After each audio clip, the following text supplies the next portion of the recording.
महाराष्ट्रातील बंजारा समाज हा संविधानिक तरतुदीनुसार अनुसूचित जमातीमध्ये म्हणजे आदिवासींच्या यादीमध्ये त्यांचा समावेश करण्यात आलेला नाही.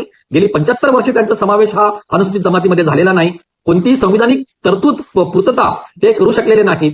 त्यांचे 2 मुख्यमंत्री सन्माननीय कालकथित वसंतराव नाईक साहेब आणि सन्माननीय सुधाकररावजी नाईक साहेब हे 2 मोठे नेते त्यांना मिळाले, तरी त्यांचा समावेश हा महाराष्ट्राच्या अनुसूचित जमातीमध्ये झाला नाही. कारण की संविधानिक मापदंड अनुसूचित जमातीच्या आदिवासींच्या यादीमध्ये येण्यासाठी जे संविधानिक मापदंड आहेत, जे मानववंशशास्त्रीय मापदंड आहेत, जे समाजशास्त्रीय मापदंड आहेत, ते बंजारा समाज कोणत्याही स्वरूपात पूर्ण करत नाही, करू शकलेला नाही. त्याच्यामुळे त्यांचा समावेश आजपर्यंत अनुसूचित जमातीमध्ये झालेला नाही. त्याच्यामुळे याही पुढे त्यांचा समावेश हा आदिवासींच्या यादीमध्ये होऊ शकणार नाही.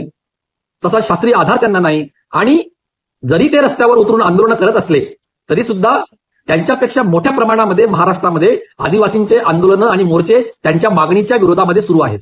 फार तालुक्या पातळीवर तुम्हाला आदिवासींचे मोर्चे आंदोलने घडताना दिसत आहेत.